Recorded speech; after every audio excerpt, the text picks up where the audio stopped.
Okay, so before we start the lecture, for those who are following it remotely, let me warn you that I will have to send you a link again in the middle of the lecture because I'm using the free account of Zoom and the meeting is limited to 40 minutes. So I will have probably to send you 2 more links in the middle of the lecture. So if you see we are disconnected, don't panic. Just check your email, and I will send a new link that you can connect. I will wait that you connect on this link.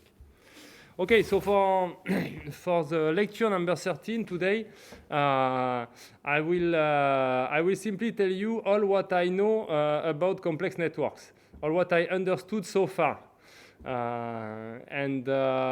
So it will be a kind of recap of some things you have seen in the lecture, not of everything, of course, but of some things you have seen in the lecture with maybe a new vision about it that I would like to discuss with you.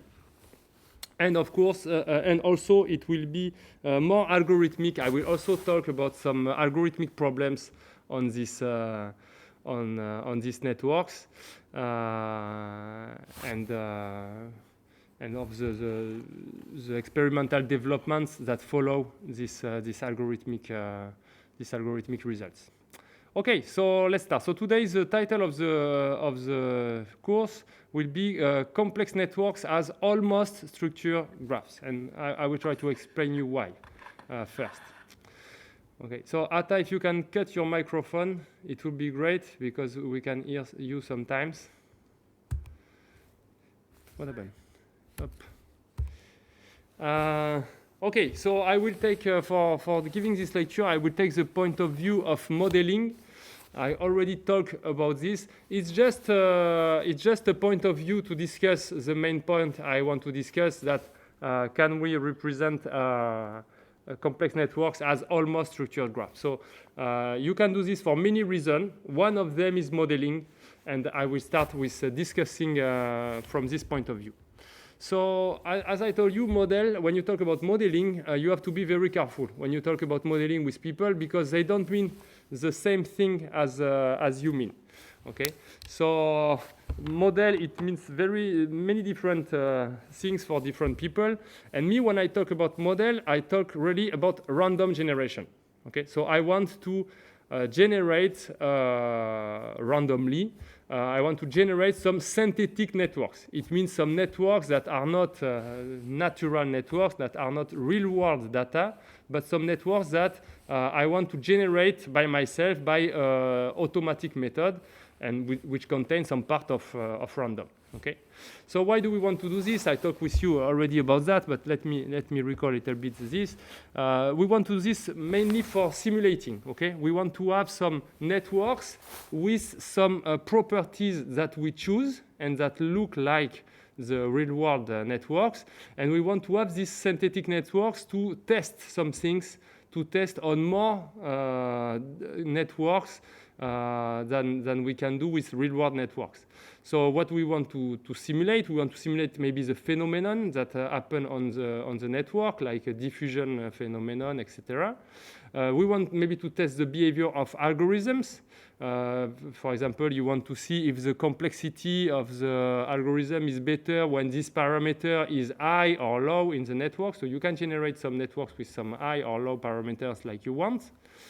And you can test also the efficiency of protocols. If, for example, you have a communication protocol, then you can test it on different kind of topologies with different parameters. Okay, so the goal of this is either to design algorithms or protocols to test their behavior when you cannot prove it. If you can prove it, it's good for you, but sometimes you cannot, so you just want to test experimentally. Sometimes to predict the behavior of these algorithms, these protocols, or the natural phenomenon, to predict them on a new network. And in the end, the common goal is to better understand to better understand how this phenomenon, this algorithm, these protocols, they work on different kind of topologies, and how do they rely to the different parameters defining the topology. Okay, so the classical question I use normally to be very clear, for example, if you want to test internet protocols and you want to check whether they still work efficiently if internet is 10 times larger or 100 times larger, you can use a model to generate a synthetic network that has the same properties as the internet, but with a different size. Okay, so here the parameter you want to tune, the parameter you want to change is the size. But you can change other parameters like the clustering coefficient maybe, or like the density, whatever you like. Okay, so that's the purpose of modeling. Generate some synthetic objects. So the question is, what kind of properties do you want to obtain when you want to do a model? Okay.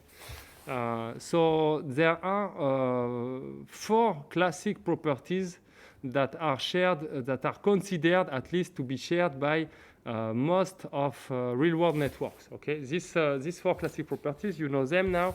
They have a low global density. It means they have rather few edges. Despite of this, they have short distances. So if you look at the average distance in the network, it will be short, like some units. Even if you look at the diameter, the maximal distance, it will also be reasonable, like short, maybe dozens or a couple of dozens.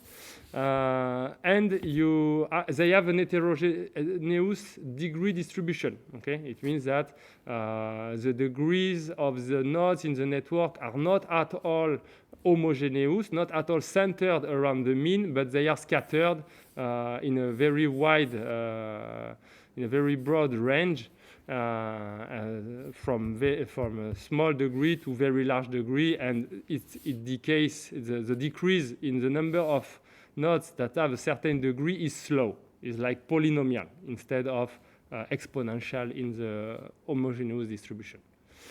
And the fourth property is that they have a high local density. So this property is very interesting. High local density, for us, you know that we translate it already. I think you know about clustering coefficient.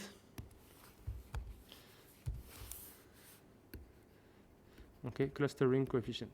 So you have different kind of clustering coefficient. One is 3 times the number of triangles over the number of dyads, like this. Okay. Okay, so they have a high clustering coefficient.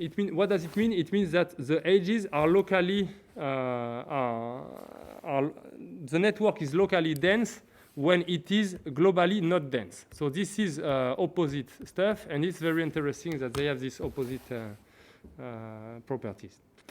So in terms, if we talk about models that we have, you know that with the Erdős-Rényi model that we discussed together, you can obtain the density you like because it's the parameter of the model. You choose the number of edges, and you have short distances. Short distances, it comes from a randomness. Okay, if you take the edges at random in the network, you will have automatically short distances. If you want to obtain an heterogeneous degree distribution, we still know how to do this. This is the configuration model by Molloy and Reed. What you do is that instead of taking as parameter only the density, the number of edges, you take as parameter the degree distribution. Okay, so you fix a degree distribution. Actually, you fix the degree of every node, and you choose at random how you pair the nodes, or you pair the semi-links to form a link. Okay. So with this model, you have almost everything you would like. You are able to reproduce networks that have a low global density because it's fixed by it's controlled by the degree distribution, because in particular, the degree distribution controls the number of edges. So you have the degree distribution like you want, heterogeneous or not. You can choose the degree distribution you want. You have the density as you wish as well, and because it's random, you still have the short distances. Okay. The only thing that is difficult to capture is the high local density, and that's why this property is more interesting from my point of view. Okay, this one we don't have a satisfying model to capture at the same time these 4 properties. And the one which is problematic usually is the high local density, because it is opposite to the, actually I should say, because it is opposite to randomness in some way.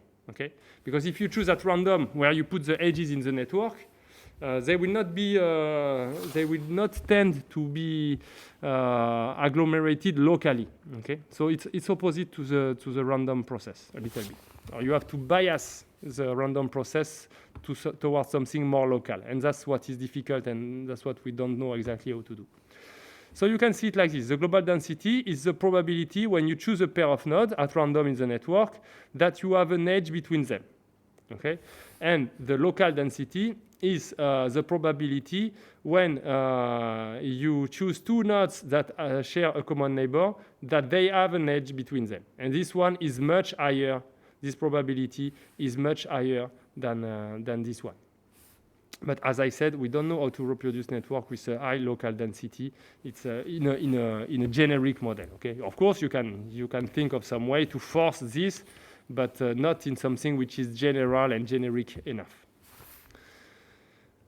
Okay, so that's one of the biggest challenge in the field of complex networks. Okay, at least for modeling, that's clearly the biggest challenge, is how to generate the network. So everyone agrees more or less that these four properties, they are the basic properties of complex networks. You can also find real-world networks that do not satisfy one of these properties. For example, this one.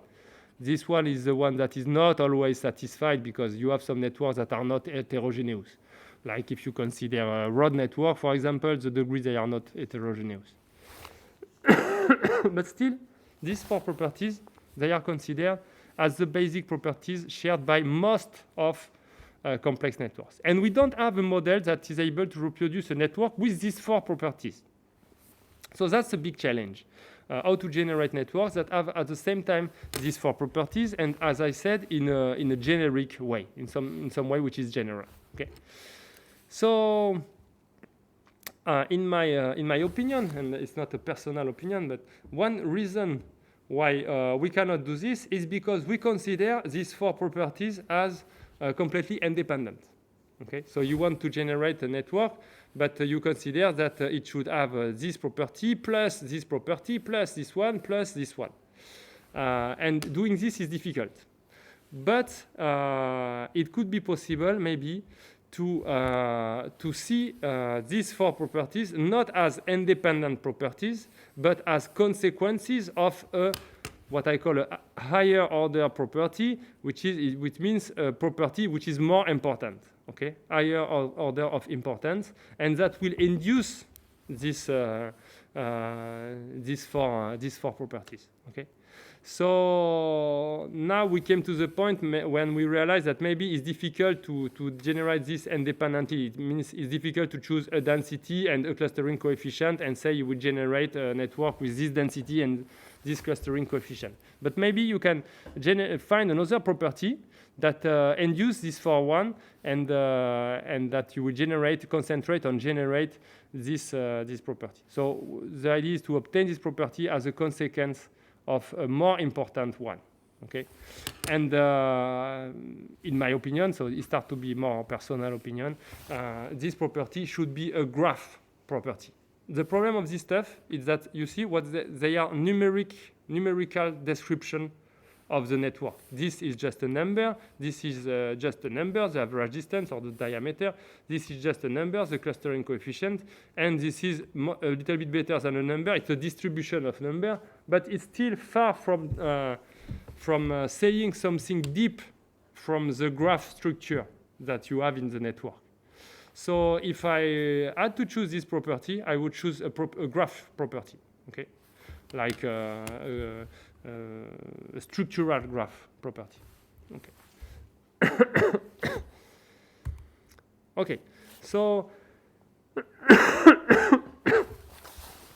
finally, the idea as I want to emphasize is that these complex networks usually they are thought as not not very structured object. Okay, more like random object. The opposite of structure is randomness. Okay, so if you think about the history of the field of complex networks, it's very clear. The first model that was proposed and that was kept a long time to generate networks, it was the Erdős-Cheney model, right? Which is purely random. So it means that these objects, they are so much messy that they are considered as being close to random. Okay. And finally, people realized it's not completely true. They quickly realized this when the field started really to be investigated deeper. People realized that no, it's not true. First, they don't have an homogeneous degree distribution, so they are not purely random. At least you have to respect their degree distribution. They also realized quickly that but they are very much locally agglomerated. They are clustered. And so this is not random. Again, I don't talk about clustering as a community, okay? I talk about the clustering coefficient. So this is also a surprising property which shows that they are not completely random. And finally, so they are first thought as random objects because they are complex, and complex is messy and it looks like random. But if you investigate their structure, you realize that they are not completely random, okay? So the vision I want to defend is that they are a superposition of both structure and randomness. So a structured part and a random part. Okay. So the structure part, where it comes from the fact that these real-world objects, they come from a context. Okay. So, for example, I don't know if I was talking about a road network. You can imagine easily that a road network, its structure is very much constrained by the fact that it is a road network. If you consider a citation network, its structure will be very different from a road network. There are other kind of networks, like if you consider maybe a social network, it's again a different rule to form the edges in the network, and it means that the context where this object comes from gives them a kind of structure. And on the top of this, they have some randomness. Okay, so why they have some randomness? It comes from the fact that these objects are not very constrained. Okay, you can form edges in the network a little bit wherever you want. There is no strict mathematical rule saying that you should not have an edge between these two nodes. Okay, everything is possible. If you think about a social network, it's very clear. You tend to have edges more in your neighborhood. Let's say either among the places you go in, or in the around you in the geographically, but you can still know some people at random because you can cross the world, and you can make some new acquaintances with some people at the opposite of the world, etc. So they have a kind of structure, and at the same time there is nothing that is really forbidden. Okay. So that's why it's difficult to describe them as mathematical objects. And there is one seminal work, the work of Watts and Strougast, that you discussed, I think, in the lectures, that exactly follows this idea. That follows the idea that these complex networks, they are a superposition of a structured part and some randomness. Okay. So let me just recall a little bit what is this model. So in this model, you start from something which is very structured. You start from what they call a regular lattice. A regular lattice is the Ks power of the cycle. Okay. So what does it mean? It means you take a cycle and doing the power of the square of a graph. Maybe you know about this. It's linking all the nodes that are at distance 2. Okay. So you do like this. And after you take the power 3, so you link all the nodes that are at distance 3, okay, like this, etc. So this, you start from it means that every node is linked to the k nodes before and to the k nodes after in the ks power of the cycle. So you start from something like this, very regular, very strongly regular, even a little bit caricaturistic. And what you do is that you will rewire the edges at random. Okay, so for an edge that is going from this one to one of the k following vertices, you consider that this one is the first extremity. You keep it and you rewire the second extremity only. So the second extremity, you will choose it at random. And you do this with a certain probability p. That means with some probability p, you will keep this edge as it was, and with the probability 1 minus p, you will rewire it. Well, it's opposite, sorry. With the probability p, you rewire it. With the probability 1 minus p, you don't change it. Okay? And when you rewire, you can choose uniformly at random among all the other nodes of the network. So when p is 0, you have exactly your regular lattice you started with. And when p is 1, you have a completely random object. Completely random. It's not the same like an Erdős-Rönyy, but it's completely random. Okay. Every node has k links to give, and it gives it at random. Okay. Okay. And so what is interesting in their work is that when you study how does the clustering coefficient vary and how the average distance varies when you increase p, you obtain this curve. So on the top is the clustering coefficient. So you see that it stays the same for a long time when p increases, and at some point it starts to decrease, the clustering coefficient. Yes, it's normal. When you start to be random, you lose the clustering, the local agglomeration of edges. That is very strong in this regular lattice. So that's the reason for starting from this lattice, is that here it's very, the clustering coefficient is very high. Okay. And for the distance, it's the opposite. It starts to decrease immediately, because when you take some randomness and you rewire at random, you make the distance in the network decrease very rapidly. And at some point, when you reach a low distance, it starts to decrease more reasonably, and you have this curve. So what is interesting here is that for some amount of randomness, you can have both sides. You can have a trade-off between a high clustering coefficient and the low distances. Okay, it means you introduce enough randomness to get the low distance that come from the randomness, but not enough to destroy the very locally agglomerated structure you started with. Okay, so you do not destroy the initial structure completely, but you make the distance much shorter. And what is very nice is that really you can see that this curve did not decrease much when this one has completely decreased already and will not decrease much more.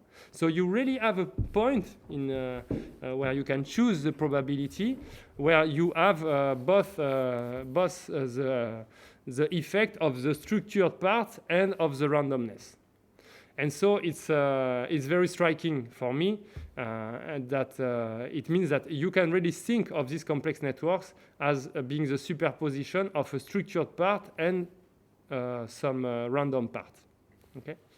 So this model of Wassian-Strelgatz, it was very much, so it's very famous. It's cited, I don't know how many thousand times, but it's also criticized a lot. And usually, in my opinion, it's criticized because of the thing I said in the first place in the lecture, is that people do not agree on what is a model. So this model is not to generate. If you use this model to generate complex networks, it will be quite unrealistic what you obtain, because you start from this very characteristic structure of the regular lattice, okay?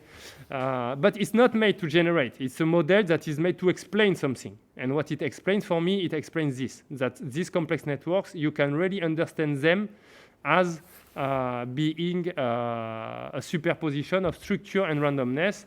And the high local density comes from the structured part, and the randomness is responsible for the short distances, okay? So if you want to get both in your model. I said I want to have the 4 properties of complex networks, so at least these 2. Then you have to in some way to introduce, to control, to generate both the structured part and the random part. And so far, the models that are available, they concentrate on randomness. Okay, they don't try much to generate the structured part of these networks. Okay, so let's see what we can do with that. So my dream would be to do this, to start from a strongly structured graph, let's say a graph defined by a mathematical property, and to introduce some randomness inside. So you choose at random some pairs of nodes where you will change the adjacencies here. So for example, these 2 nodes, they are not adjacent in the original network, so you will make them adjacent, okay? If you have here a link between 2 nodes, so I did not do, but if you have a link like this, it's a link between 2 nodes that are adjacent, so you will delete the edge. So this is the symmetric difference, okay, between the edges in your strongly structured network and the edges you want to obtain in the network you generate. So you take a structured part and you modify it by a random pair of nodes where you change the adjacency. If it was a non-edge, it becomes an edge. If it was an edge, it becomes a non-edge. And then you obtain something that I would love to look like a complex network, like a real-world network. Okay. So that's exactly what is doing the model of Watts and Strogatz. And what they do is that they start here with the regular lattice, what they call the regular lattice, but which for computer science is not a good term, which is the chi-s power of the cycle. But that's why it was so much criticized, is because this structure is too much caricaturistic. Okay? So the question I have is, what should we start from? Because the idea of generating complex networks in this way, by some structured part perturbed by, altered by some randomness, it's a very good idea, in my opinion. But what should we start with for the structured part? I don't know. And the problem is that if you make a choice in the first place, then you will have some characteristic structure anyway, and you will have something which is not very generic. So what I would like to do is to do the opposite, to start from the observation of complex networks and to try to separate into some real-world network between the part which is noisy, the part which is random, and the part which is structured. Okay? So I would like to solve this reverse problem. Starting from a real-world network, I want to separate, I want to decide what is the part, what corresponds to the noise inside and what corresponds to the structure. Okay? And for this, if you, maybe you know that there is something very natural to do this. It's graph editing algorithms. So I talked a little bit about this already. Let me remind you what is that. In graph editing algorithms, you start from an arbitrary graph, so whatever network you want, and you have in mind a target class of graph. It means you have a set of graphs that is defined by some mathematical property or a set of graphs that is defined in some way. And what you want to do is you want to change your original network so that you obtain one network in this class. Okay? So what you do to obtain this is you add some edges and you remove some others. Okay? Here I add 2 edges and I remove 1. And I want, in my example, what I want to obtain is a chordal graph, okay? A graph with no induced cycles on at least 4 vertices.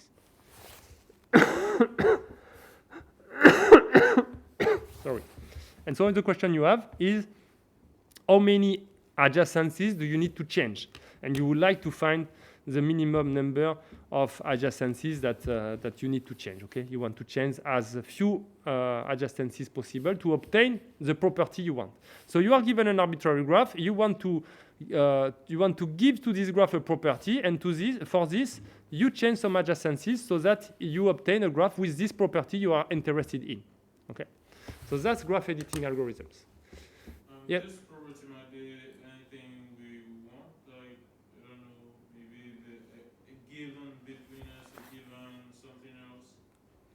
Yes, you can define the problem really like you want, but after the difficulty for you is that you have to come with an algorithm to solve the problem.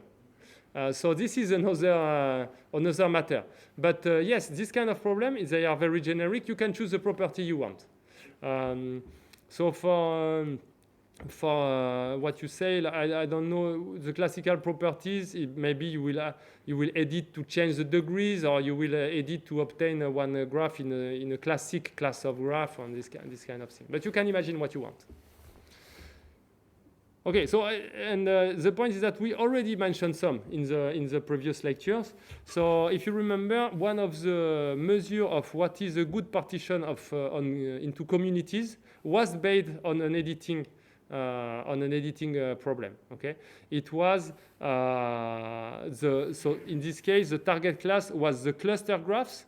Cluster graph is the disjoint union of cliques. Okay. So if you try to change your original network, so here it's a little bit confusing because it looks like I have already the community partition, but not. I just want to find it, okay? So you are given a network with no partition, and you want to find a community partition. You can try to solve this problem. You can try to change adjacencies in the network, add some edges, like the blue one here, remove some other, like the dotted ones here, so that what you obtain. Okay, we will soon be cut in 10 minutes. I have to be careful. Okay. You have to change some adjacencies so that you obtain a disjoint union of cliques. And when you obtain a disjoint union of cliques, it gives you your community partition. Okay. So you can really see it, and you can solve this community detection problem by an editing problem. How to minimally edit a graph into a disjoint union of cliques. And this is also the number of changes you do is a good measure of how good is your partition into communities. Okay. There are some other contexts where this graph editing problems, they are used in complex networks, for example, in degree anonymization. So in degree anonymization, I'm not very involved in that. So, but the main, the general idea is that you know that when you anonymize some data, which is network data, you can make it anonymous. But if you give the network to someone and you give it like it is, it's very easy to break the anonymity of this network, because the degree is something that is very discriminant. So if you start, you give me a network, I don't know who is who, but I know what is the degree of some nodes. I can easily find them in the network. Or maybe if you give me a little bit more information, not only the degree of each node, but I know the degree of each node and the degree of its neighbors, then it's very easy to find every node in the anonymous network you give me. I can find who is this node, okay, by this simple information on the degree. And even if you maybe you are aware of the fact that this degree, these properties of the degree is what is used in practice to solve the isomorphism problem between graphs. Okay, you know it's a difficult problem, or at least it's supposed to be a difficult problem. And one way to solve it very efficiently in practice is that you try to find if the isomorphism that respects the degree of the nodes, of course, but also the degree of the neighbors. It constrains the thing so well that you immediately find what are the possible isomorphisms. So it's the same here for anonymization. You can break anonymization by a simple information on the degree, which is rather easy to obtain in many networks. Okay. So what they do, people, is that they want to change the topology of the network so that it's difficult to do this. So they want to give to all the vertices approximately the same degree so that you cannot do this kind of operation to break the anonymization that has been done. Okay, so just to mention that some other use of graph editing algorithms in the context of complex networks, and they are others. What happened? Okay, so unfortunately, as you can guess, as computer scientists, when a problem is interesting, it's hard. So what is terrible here is that if you want the minimum number of modifications to perform to obtain your to fall in your target class, it's usually NP-hard. When I say for most properties, it's really for a lot of properties. It means even if this class is very, very, very simple, like for example disjoint union of cliques, as I just mentioned, it's NP-hard to find the minimum number to transform your graph in a disjoint union of cliques. Even worse, if you want to transform it in the union of a clique plus some isolated vertices, it's still NP-hard. Okay? So it means that whatever is the class you have in mind, it will be NP-hard, right? Can you imagine a class of graph much simpler than this? It's not completely true. You can still find something that maybe is not hard, but usually for every property you are interested in, it will be NP-hard to find the minimum number. And even if you restrict the set of modifications you use, if you say, okay, I will use just addition of edges or just deletion of edges, usually, there are more exceptions here, but usually it's still NP-hard. Okay. So in front of this, as usual, you have some different approaches that are available. If you want to find some efficient algorithmic way to solve the problem, you can restrict the inputs, but here it's not very interesting because the input we want to take is some complex network, so we cannot restrict the input with some property.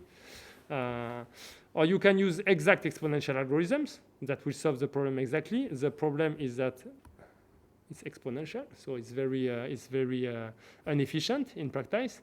You can use something which is very promising is parameterized complexity, but the problem is that it's also exponential in something, and in practice the something is not small, unfortunately. So these two steps, the problem is that they have some exponential dependence on some parameters, which is not small in practice. So it's difficult to use it.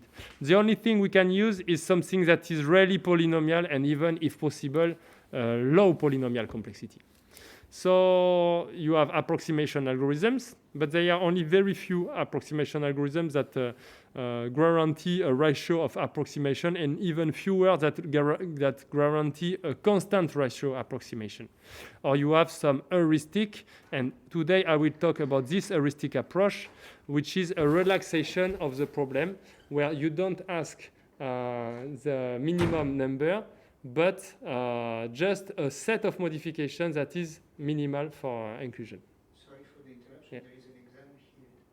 There is an exam here? Okay. I hope that on the pad of them too, you know where you should have been. Okay, but okay. So we will move. But c'était mentionné comme amphibé dans au moins sur la page du cours du responsable du cours. Okay, so I was talking about one last property, which is a little bit specific to this modification problem, is that you can relax the problem to obtain an heuristic approach. Is that you can, instead of trying to compute the minimum number of modification to perform, you can compute only a set of modifications that is minimal for inclusion. Okay. So when you do this, usually the problem become polynomial time solvable. Okay. So it means what you will obtain is a set of modifications that is not the best possible in number, but that is not too bad in the sense that it does not contain a better solution inside. Okay.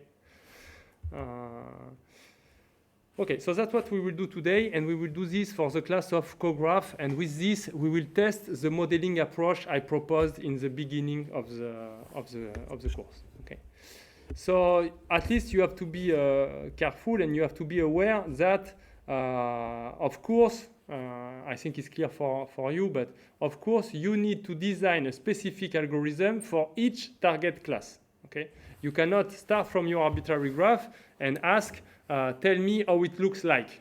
Does it look, you have to ask, does it look like a CoGraph? Does it look like a chordal graph? Does it look like an interval graph, or whatever you want? Okay. But you have to do a specific algorithm for each target class you want to question.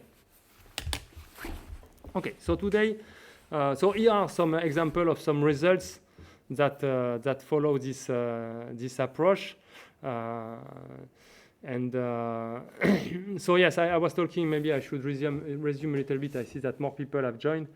So I'm talking now about the approach that consists in computing a set of modification that is minimal for inclusion instead of minimum number of modification. And I was saying that when you do this, the problem, which is NP complete when you want the minimum number, becomes usually polynomial time solvable by. And I want to do this for some class of graphs. Here are some class of graphs where you have some results. So you can see that most of these results, they are for completion. Completion, it means it's the editing problem where you only add edges. And you have some results for deletions. But I don't know any result for full editing, okay? Both adding and deleting edges. And today I will show you at least how to solve this problem on cographs for the target class, which is the class of cographs. Okay, so you can see that the complexity, so you have different class of graphs. I don't know if you know them or not, but it's not very important for at least for the content of this course. But you can see that the complexity, the polynomial complexity is rather low, okay? The bigger is this one, and it's low polynomial. And you have to have something, and even here only for planar deletion, there is, so here you want to delete some edges to obtain a planar graph. Here there is some linear time algorithm, and it's the only one which is linear in the collection of algorithms I know about this class of graphs. Okay, so today I want to talk about how to solve this problem for the target class, which is the class of cographs. Okay, I want to do some minimal editing, inclusion minimal editing of an arbitrary graph into a cograph. So there is a tool available to do this, a tool that I have implemented that can provide you either with a pure completion, a pure deletion, or a full editing. Okay. So it's just important to say that it's implemented for you because I will show you some result of experimentation using this tool. So it's not just a theoretical work. It's really something that you can do in practice, and you will see that it's relevant to do this thing in practice. Okay, so here now I will present the theory that is behind the algorithms that are used in this tool. So I will show you 3 algorithms. I will sketch them briefly, but I will show you 3 algorithms. 2 of them, they are for completion. I will not show you a specific algorithm for deletion. 2 of them, they are for completion, and 1 of them is for full editing. Okay, so those for completion, they have an additional property. Okay, is that they provide they are incremental. It means you add the vertices of the graph one by one, and for each vertex you add, it does not give only an editing which is minimal for inclusion, but an editing which is minimum at each step. Unfortunately, being minimum at each step does not give a global minimum. Okay, that's why the problem remains NP complete, NP hard, and I will do a polynomial algorithm providing this additional feature. But this feature is important because if you want to use it as an heuristic, you can have some inclusion minimal editing that have too many edits. Okay. And if you have this, you can hope that your heuristic will be guided towards the minimal editing that have not so many edits. Okay, so it's an important step for using it as a heuristic for the minimum completion problem.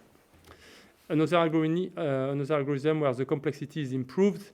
But you lose this additional property, and that's a problem. But the complexity is improved. It depends only on the size of the input, where here it depends on the size of the output. And finally, for full editing, I will show you that we can obtain, which is not very intuitive, we can obtain, because normally full editing is more difficult. Yeah? You see in the list of problems I gave you, there is no result for full editing. But actually, I will show you that we are able to obtain even a better complexity than what we can obtain for completion.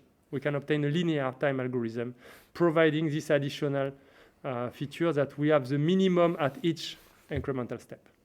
Okay. So all these algorithms, they follow, they are incremental. So they follow the vertex incremental approach. So what does it mean? It means that you add the vertices of the graph one by one, like I said, and there is an additional constraint, is that when you add a new vertex, you will change the adjacencies only in its neighborhood. You never need to reconsider what you have done on the rest of the graph. And that's what makes the algorithms efficient usually, and that's one reason why you can obtain a polynomial time algorithm. And why you don't need to reconsider what you have done, it works as soon as the class of graph you aim at, the target class of graph, is hereditary, plus a very small additional property. For example, if you consider completion, it has to be stable under the addition of a universal vertex. It means that just that you have to be able to solve your problem in this way. Okay? If I give you a new vertex, but there is no completion of the neighborhood of the vertex so that you fall in the class, it's a problem for you. But if the class is stable with the addition of one universal vertex, you know that at least you can always put all the edges between the new vertex and the previous graph. Okay? So the main property is that the class is hereditary.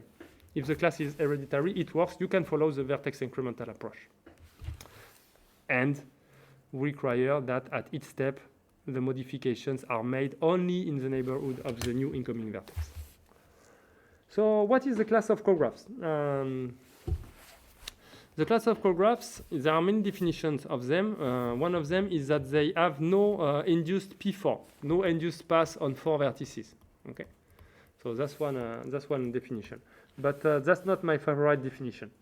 There are other definitions. The one I like more is that it's the class of graphs you obtain if you start from single vertices by using under the closure of 2 operations: disjoint union of graphs, very simple operations, and complete union of graphs. Complete union of graphs is you first take the disjoint union and you add all possible edges between the 2 graphs. Okay? So if you start from single vertices and you do only disjoint union or complete union, what you obtain is exactly the set of cographs. So it means there is a nice counterpart of this, is that you have a very efficient representation of the class, order n space representation of the class. It is the tree that the tree of the operations you use to build your cograph in this way by using disjoint union. So disjoint union I denote as parallel, and complete union usually is denoted as a series. So parallel and series. So you just have the tree of the operation you use, like you will do with plus and times, for example, for arithmetic formula. Okay. So the leaves, they are the vertices of the graph, and the internal nodes are labeled by some operation you use. And if you want to know, so this encodes the graph in the following way. If you want to know what is the adjacency between D and T, for example, you just have to find their lowest common ancestor, and you look at the label of this node. If it means if D and T were joined by a parallel composition, it means they are not adjacent. Okay? If they are joined by a series like A and T, for example, the least common ancestor is series, it means that they are adjacent in the graph. Okay, so you can read the adjacencies in the graph in this way. Okay, so I want to transform my graph into a cograph. Why did I choose cograph? For 2 reasons. First, I add some hint that it's a relevant class to compare complex networks. It's a little bit a very constrained class of graphs, but it's still relevant. And it has been shown that some of complex networks, they have some properties similar to the class of cographs. For example, in the class of cographs, you have a lot of similarity of neighborhoods. And that's one property that is found in some complex networks. It's also related, this tree structure is also related to what people usually refer to as how do they call it? The multi-scale communities. So how communities are are nested one in another in some way. So that's a class of graph that is known to be rather relevant for complex network analysis in some context at least, not in every context, of course. It's mostly used for the web graph actually.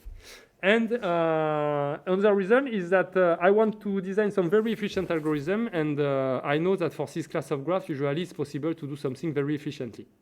So I know well this class of graph, and I want to test the approach I mentioned by the modeling approach that I mentioned in the beginning of the lecture. So that's why I chose CoGraph, and you will see what kind of result we can obtain with that.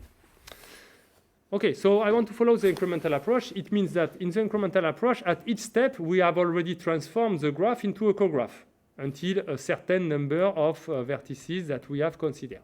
And the new vertex comes, which is called X, and it has some adjacencies with the rest. And with this graph, which is a CoGraph G plus X, is not anymore a CoGraph. Okay, G plus X is not a CoGraph, and I want to transform it into a CoGraph by changing some adjacencies around X only. Okay, so I will take some vocabulary. So X arrives in something which is already a CoGraph, so that has a tree representation like this that we call the cotree. So X arrives in the cotree in this way, and I will take a vocabulary to talk about how X is adjacent to the leaves of the cotree. When all the leaves of a node are non-adjacent to X, okay, all the leaves descending from some node are non-adjacent to X, I call the node hollow. When all the leaves descending from one node, this node, are all adjacent to X, I call this node full. So it's either full hollow, or if it's neither full or hollow, it's mixed. Like this one, some of the leaves are adjacent to X, some of them they are not. Okay, so full hollow or mixed for the nodes of the cotree where X arrives. Okay, let's start with completion algorithm, and with the first one that is linear, but in the number of edges in the output. And I will tell you in some time later why it's a problem. But let's start with that. Okay, so there is a characterization already available since 1981 of what is the situation when a new vertex arrives in a CoGraph and that it stays a CoGraph. Okay, so if you want that your CoGraph G plus X is still a CoGraph, it has to be like this, and it's a if and only if. It has to, it's a if and only if that you can see here. It has to, there must exist some node that we call the insertion node, such that different things. Such that what? Okay, no, such that nothing. Such that if you look at its ancestors, for all the parallel ancestors of this node U, the other children of this parallel ancestor are all hollow. If you look at the series ancestors of this U, the other children are all full. Okay, and it should be like this for all the ancestors. For all the parallel ancestors, their children are hollow. For all the series ancestors, their children are full. And U has only full children and hollow children, and has at least one full and at least one hollow. If it's like this, then the graph G plus X is a CoGraph, and it's a if and only if. It's a CoGraph if and only if there exists some node U satisfying these properties. Okay. So why it stays a CoGraph? You can see it like this. You can insert X in this way. If you have all these satisfied, you can insert X in this way with a new parallel node, and X will have the correct adjacency with the hollow children, because it's non-adjacent via the parallel node, is not adjacent to the hollow children, and via the series node is adjacent to the full children. Okay, and it has the correct adjacencies with all this stuff. Okay. Okay, so there is a characterization at least. So in our case, unfortunately, J plus X, as I said, is not a CoGraph. So what we want to do is we want to make it a CoGraph. So we want to make the previous situation happens. Okay. So we choose one node U where we make this situation happen. So what do we have to do? for all, so there is something that we cannot do because now I'm in the completion problem. I will only add edges between x and the rest of the graph. So one property that must be satisfied already is that the parallel ancestors of the node u that I choose must already have only hollow children, because if they are not hollow, as I only add edges, I will not be able to make them hollow. Okay. So this is what I call eligible. Eligible, it means a node U is eligible if all the parallel ancestors satisfy the properties that their other children are hollow. Okay. And for the series node, what I will do, but I will correct. Okay. So I choose one eligible node like this for the parallel ancestors, and for the series ancestors, I did not start with the series ancestors. Okay. So for the series ancestors, I will make them full by adding all the adjacencies between x and this stuff. Okay, I add edges only. And for the children of u itself, I will take the ones that are hollow, I will let them hollow, and there must be at least one of them. And the ones that are non-hollow, I will make them full. Okay, and like this, I come to the previous characterization that I gave. Okay, by Cornell, Pearl, and Stewart. Okay, so when you do this, you choose one node eligible. You choose one eligible node like this, and you do this transformation. You obtain a cograph completion of G plus X.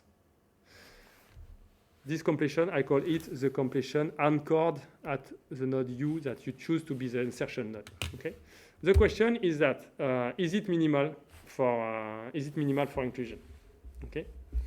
So you need to have a characterization of this. But the algorithm that we will do is basically to parse almost all the tree and to check for each node in the tree whether it is a good insertion node or not. Okay?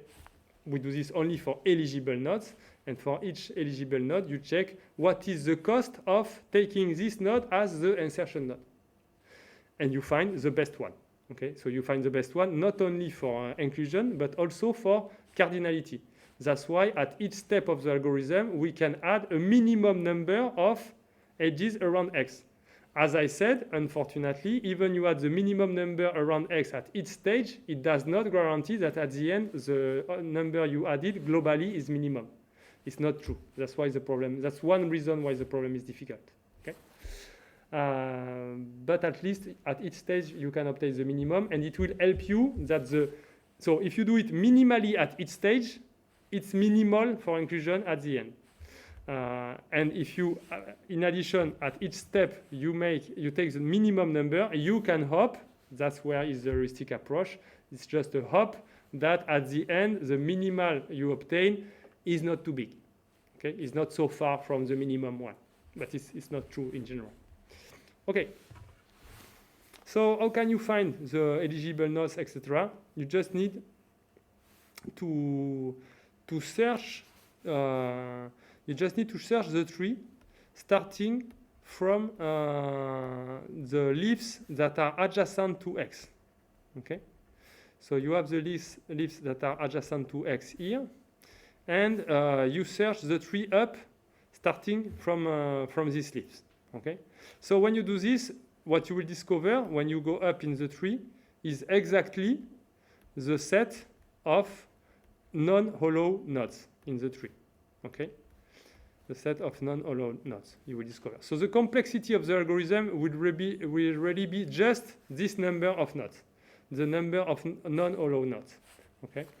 And with a traversal of the tree, you can easily gather all the information you need to decide which of these nodes are eligible, and to decide what is the cost of the completion if you choose this node for an insertion node, or this node for an insertion node, or this one, etc. Computing this cost is also easy by some traversal bottom-up of this part of the tree and some traversal top-down as well. Okay. So it could be an exercise. Honestly, this part of the algorithm, you can find it. There is nothing especially difficult. Okay. The thing that is nice to observe is that this part of the tree is bounded by the degree d prime of the vertex x after completion of its neighborhood. Okay? Why? Because actually what will happen, you can choose the insertion node u everywhere. Anyway, so here I chose here, I think. Anyway, what will happen is that you will make complete all the parts of the tree that contain some neighbors of x. Okay? So it means that all the non-hollow nodes will be completed. Anywhere you choose the u, it will happen like this. Okay. So if they are all completed, all the part of the tree that you need to scan it becomes adjacent to x, and so this part of the tree is bounded by d prime. Okay. So we do like this, and in time order d prime, we choose one minimum insertion node. Okay. So the complexity of the algorithm for one step is order d prime. So totally on adding all the vertices, it's order n plus m prime, where m prime is the number of edges in the completion, in the completed graph. Okay. So it's linear. It's linear, this algorithm, in the size of the output, not in the size of the input, but in the size of the output. Okay, so I think that linear in the size of the output, you cannot improve. You cannot improve because any algorithm has to at least write its output somewhere, and the time needed to write the output is proportional to the size of the output. So if you have an algorithm that is linear in the size of the output, you cannot improve it. Do you agree with that? Because I was about to improve it. If you remember what I announced in the beginning of this algorithm section, I said I will propose 3 algorithms and I will improve the complexity of the completion algorithm. So how can I improve it? It's already optimal. It's linear in the size of the output.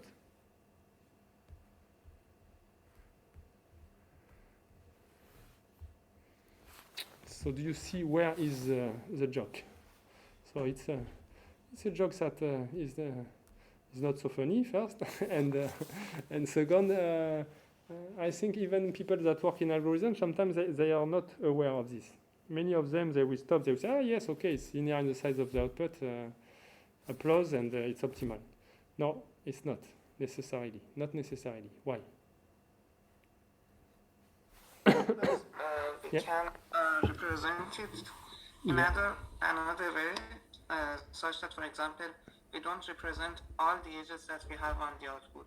Yes, exactly. That's the reason, indeed, is that the difference between the input. So if you have an algorithm which is linear in the size of the input, normally it's optimal, except yes, for some very characteristic problem where you can solve them in sublinear time, but it's very not often.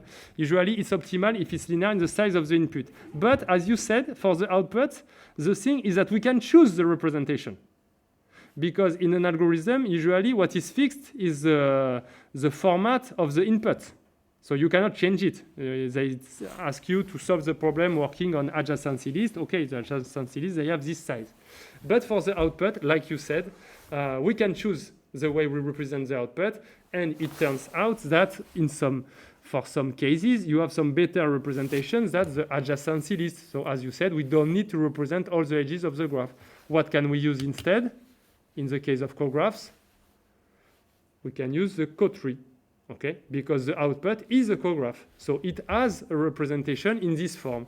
And as I mentioned at some point, maybe I will not go back there, but as I mentioned at some point, this representation is only order n.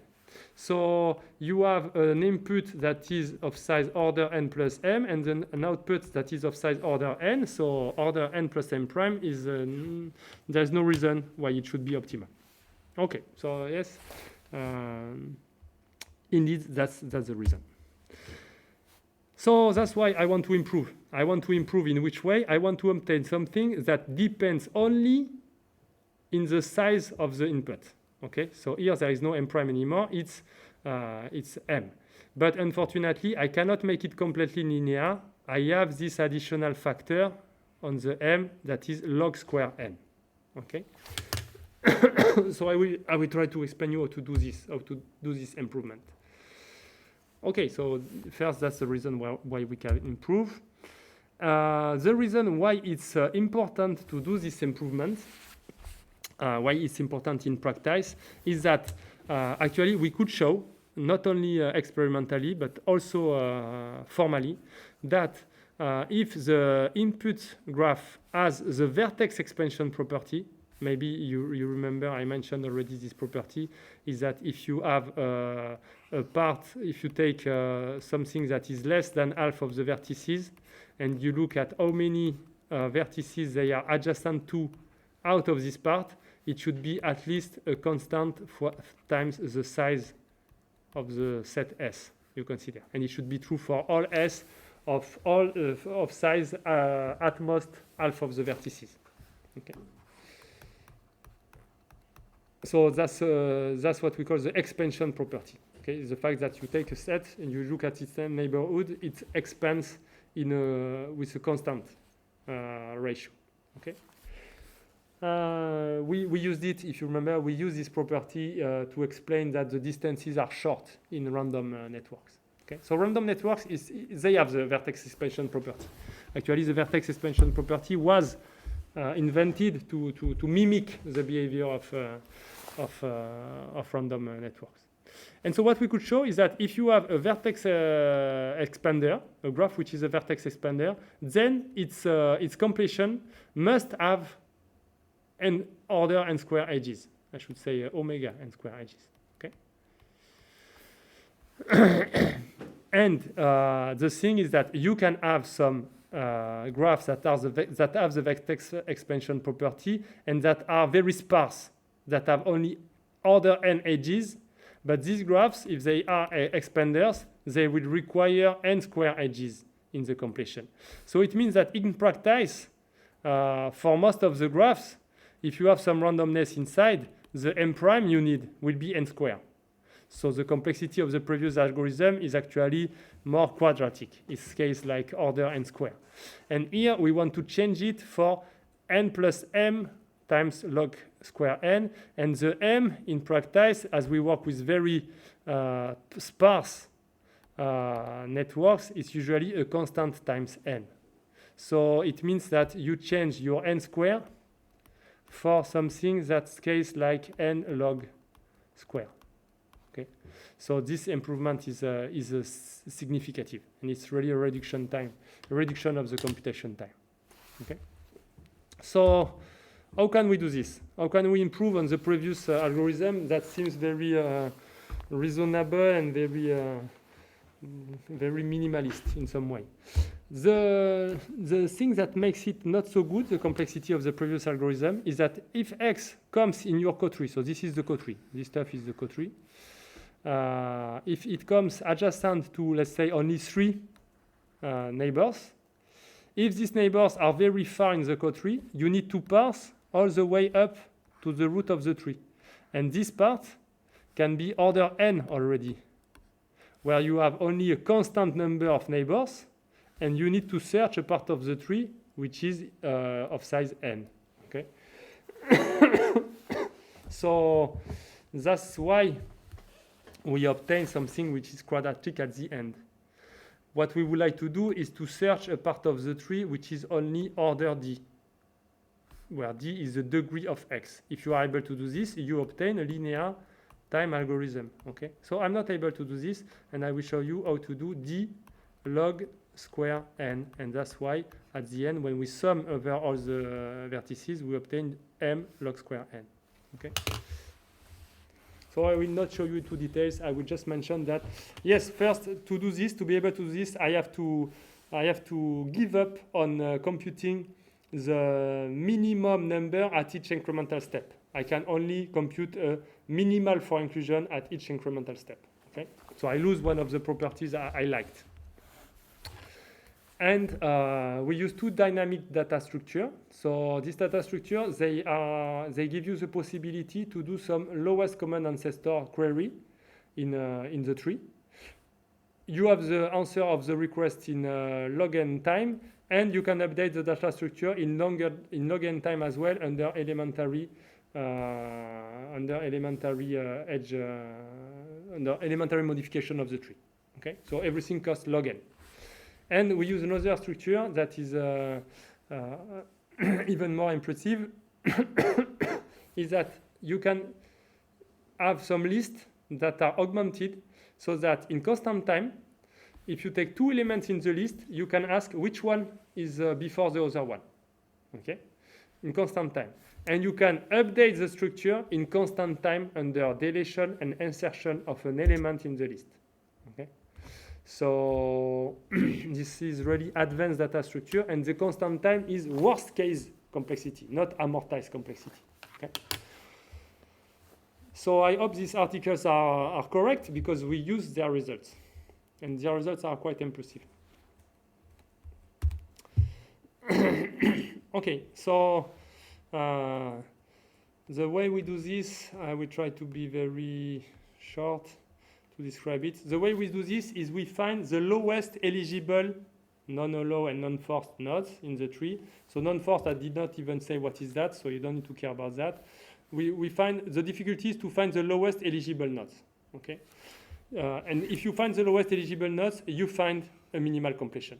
So the idea is to use the lowest common ancestor query to jump directly in the tree on the lowest eligible nodes. And it guarantees that they give a minimal completion when you anchor the completion as these lowest eligible nodes. And the lowest eligible nodes, it's easy to see what is that, okay? Eligible, it means that if you all your parallel ancestors have only allowed children, okay? So, for example, if one parallel ancestor has two non-allowed children, everything that is below this part is non-eligible, okay? So if it's non-allowed and non-allowed, clearly everything here is non-eligible. So finally, that's the way we find it. The lowest eligible nodes, they are the highest parallel node in the tree that have at least two non-allowed children.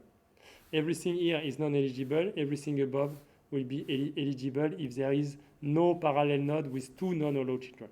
Okay? So we just find the parallel nodes that have two non-allowed children, and we find the highest possible in the tree. They are the nodes we need to have a minimal completion. So how can we do this? Find the highest parallel node with two non-allowed children.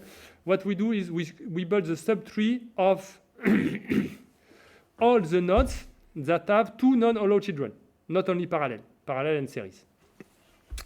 How do you do this? But you do it by lowest common ancestor query. What you want to find is all the nodes in the tree that are the common ancestor of at least two leaves adjacent to X. Okay, so I want to discover all these red nodes, and I don't want to parse all the other intermediate nodes in the middle. So I just want to use LCA queries. Okay, for example, this one I would like to discover it as being the LCA between this one and this one without needing to parse all the tree by using the data structure I told you in log n time. Okay. So how do we do this? First, we sort the neighbors of X, so these people, we sort them from left to right in the tree. Okay, so how can we know which one is left or right of another one? We do a least common ancestor query, and here we store the list as order list. The list of children of this node are stored as order list. So I can ask, when I do the ancestor query, I can also get what is the children where I come from. Okay, so I can get this one and this one. And after I can ask in the order list, I can ask which one is first, this one or this one. So in this way, I know which one of these leaves is first in the tree when you parse left to right. I know that it is this one. So in this way, I can sort all the neighbors of X from left to right in the tree. Okay, in time, which time? So for they are D of them, and the complexity of one query is log n. Yeah, okay. So the time needed is d log d. So this is the complexity of sorting times the complexity of one order relation, and one order relation, as I said, I can get it in log n. So if you make that log d is not more than log n, you obtain this. Okay. So we sort them from left to right, and when it's sorted from left to right, then it starts to be easy to build the tree, the subtree involving only these nodes. Okay, what you do is that you insert them one by one, these leaves, from left to right. And when a new one arrives, you need only to consider the right branch of the tree. Okay, so you need to know where you will make this leaf hang. It will be rather maybe here, or maybe here, or maybe here, or maybe somewhere between. Okay.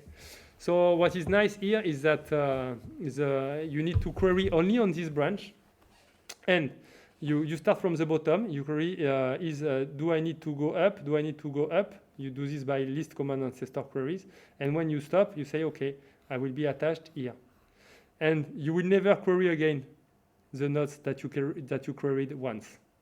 Okay, because now the right branch does not involve this node anymore. So when you do this, you obtain the number of query you need to do is order d, the size of this subtree. And one query is again order log n with the data structure we use. So finally, this part you can do it in order d log n. And totally, it costs order d log square n to find the lowest eligible nodes in the tree with this approach. And that's how we obtain this complexity. Okay, so I will not go more into details in the algorithmic results because we start to run out of time, and I want to show you the end, what we did with that. So just let me mention that we can obtain an editing algorithm that works in linear time in the size of the input. And what is nice is that here we use the fact that we also delete edges to bound the search we are doing in the code tree. So in this way, by using this fact, you have always a stupid way to solve the problem when you are allowed to delete edges, is you delete everything adjacent to x. So it looks a little bit stupid, but doing this, you delete d edges. And this is an acceptable solution. So we use the existence of this solution to bound the search we do of the tree so that we do not consider solutions that are more costly than d. And doing this, we can keep the complexity of one step as order d. Okay? It's a lot of details, a lot of involved details. I will not go through this, but it's nice that we can indeed do this, and we can obtain a linear time algorithm for the editing problem, where I'm not sure that we can do the same for completion. Okay, so one open question I have for you is that can you show some lower bound? Can you show that it's impossible to solve the minimal cograph completion problem in linear time? My intuition is that it's not possible, but I'm not sure about it, and I'm not sure at all on how to prove this. Okay, so we have this bound. Can you show that it's impossible to get linear time? So it would be very nice because it would mean that completion is more difficult than editing. It's the opposite of the intuition that people have usually, but I believe it could be true. Okay, so now to conclude, let me show what we have done with that. I will be cut in some minutes, so I will stop here and I will set a new Zoom link for you. Sorry for that. It's the last one, and I will show you in the 15 last minutes. I will show you what we have done with the real-world networks with these algorithms. Okay, so so yes, so I was saying that now we will use these algorithms that we have done for cograph editing. We will use them to analyze some real-world data and to test the modeling approach that I mentioned in the first place. That is, I want to generate synthetic networks as a superposition of structured graphs plus randomness. And now you can guess that for the structured part, I will try to take some cograph. Okay? The cograph I will obtain from editing of real-world networks. Okay? So let's see this. So that's what we've done. We have taken a collection of real-world networks plus some random graph. In the middle here, the gray rows, they are random graphs. Okay, they are here just for comparison of what you can expect for random graphs. Here you have the degree. So for the random graphs, you can read the degree here: 2.4, 3.2, 4.1, 6, 8, 10, 15, 20. Okay.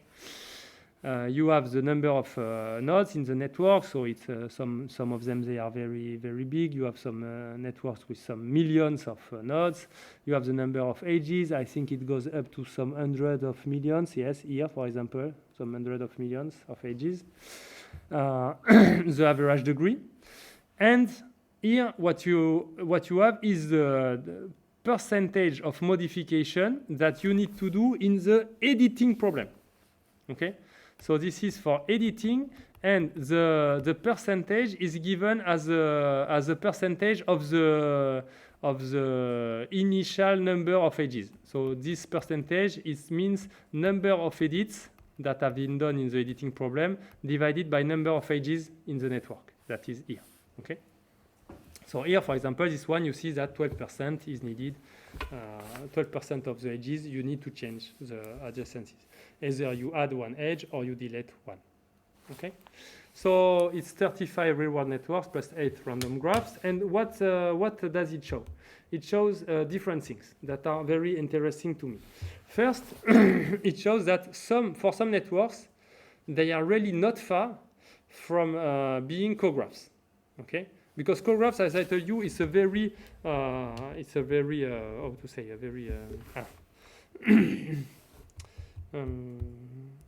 very structured class of graph. It's a very restricted class of graph.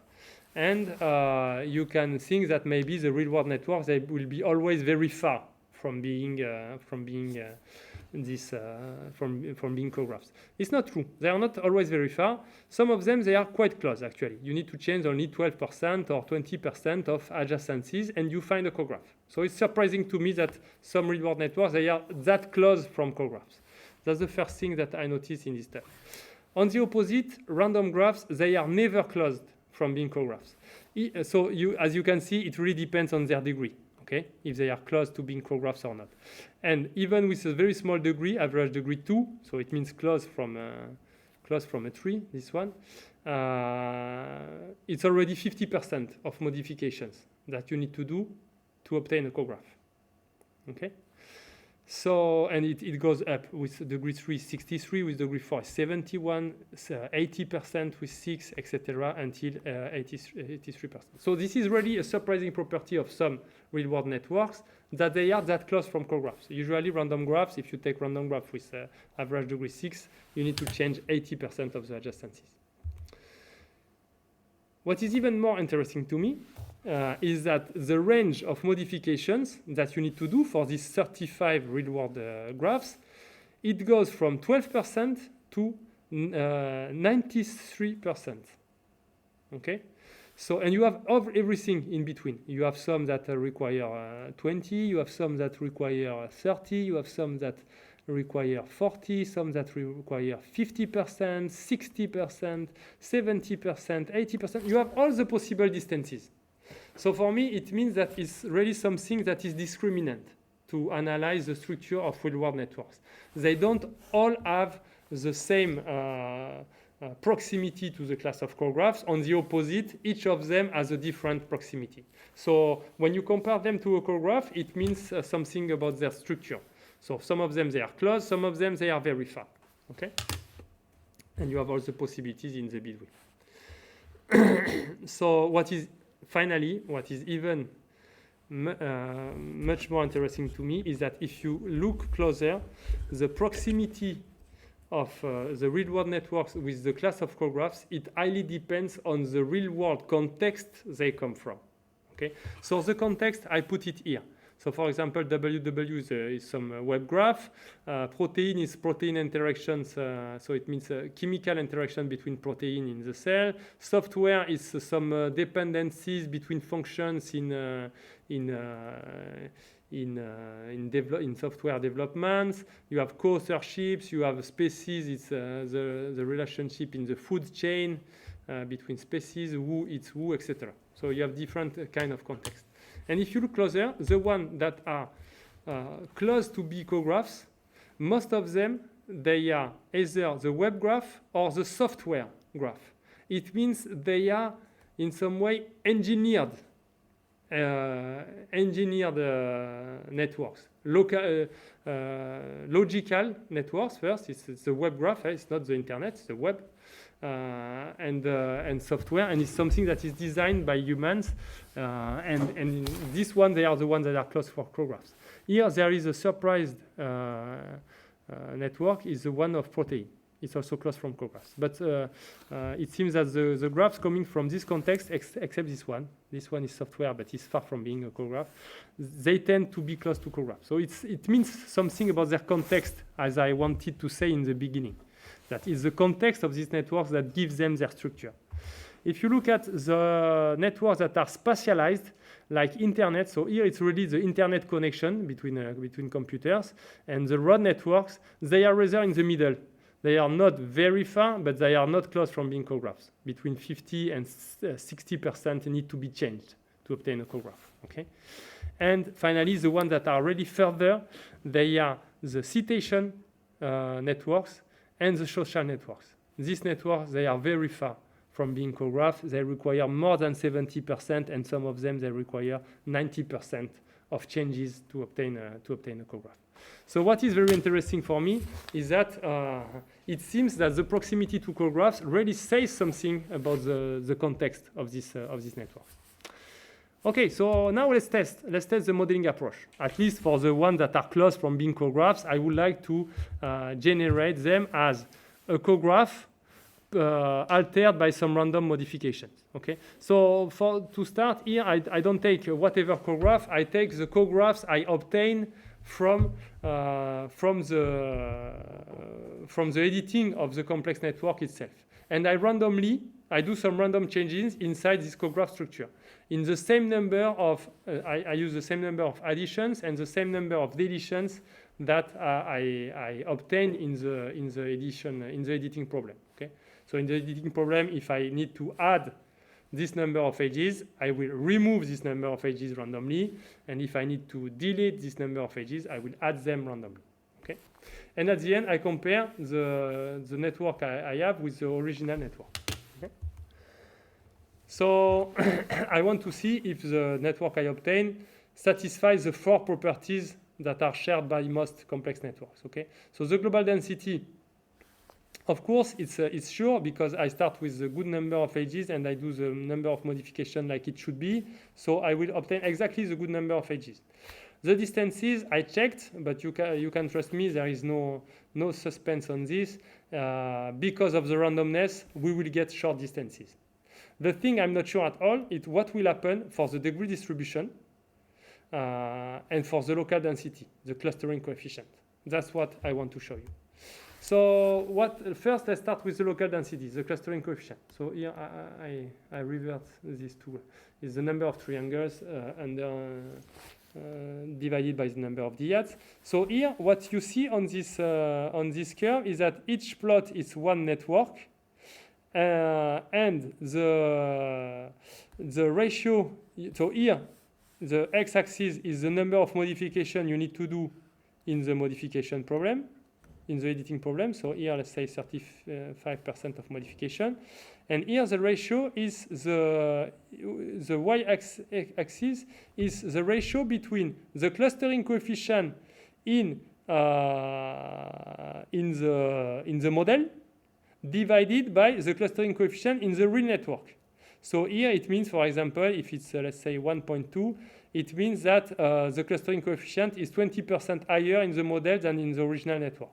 So if you are close to 1, all this part, let's say, it's the clustering coefficient is very similar to what you in the model obtained in this way, by this way, then it's the same like in the original network. Okay. So what is interesting to me is that you can see that the clustering coefficient is correctly restituted, even for networks that goes up to 50% of modification or 45% of modification. Okay. Here you obtain the correct clustering coefficient. After this, it starts to be whatever, a little bit whatever. Not completely whatever, because it still remains most of the time between 2 and 0.5. But it starts to be different, the clustering coefficient that you obtain. Okay, so it's really the same approach like Watts and Strogatz. That's the same thing I want to see, but starting with a cograph instead of a cycle. Okay.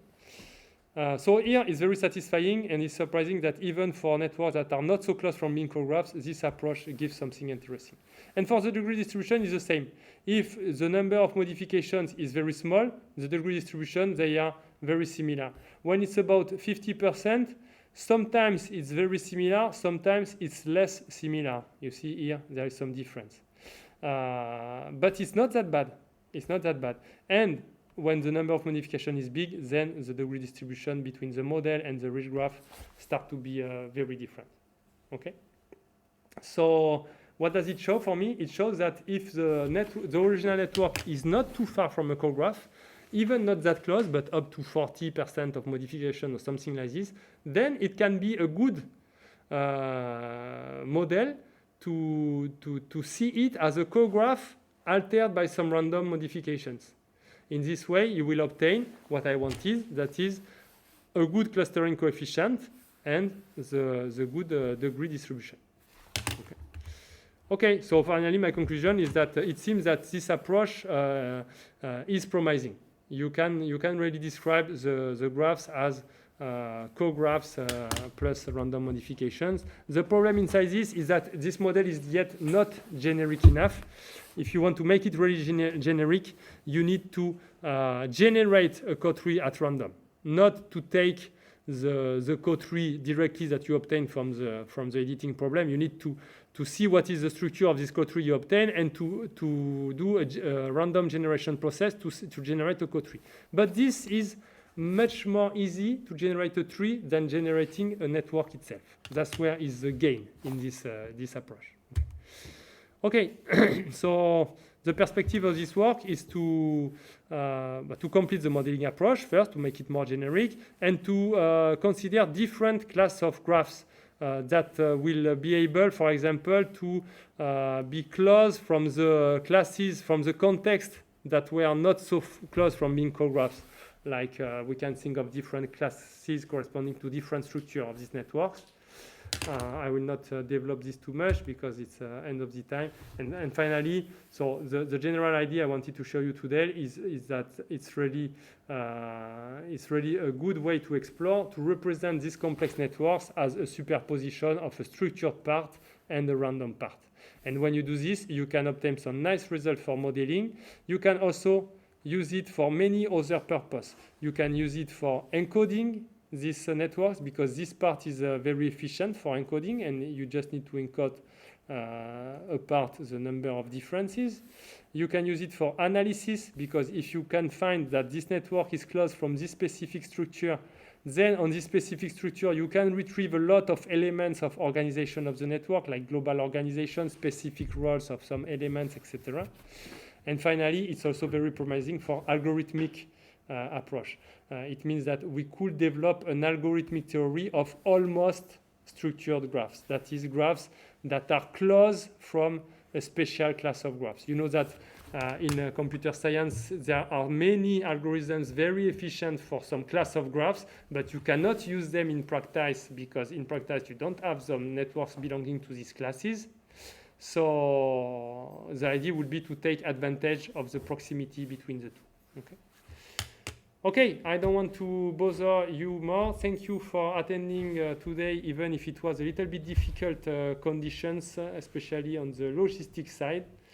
And I wish you the best for the rest of the complex network lecture and for the rest of your studies this year.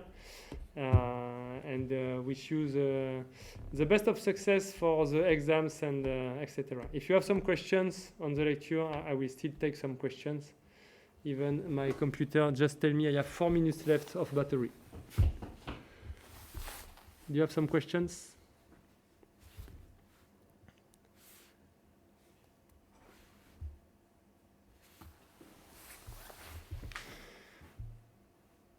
Okay, so if you have no questions, we can stop here. Anyway, if you have some, you can contact me by email if you want to discuss more about these topics.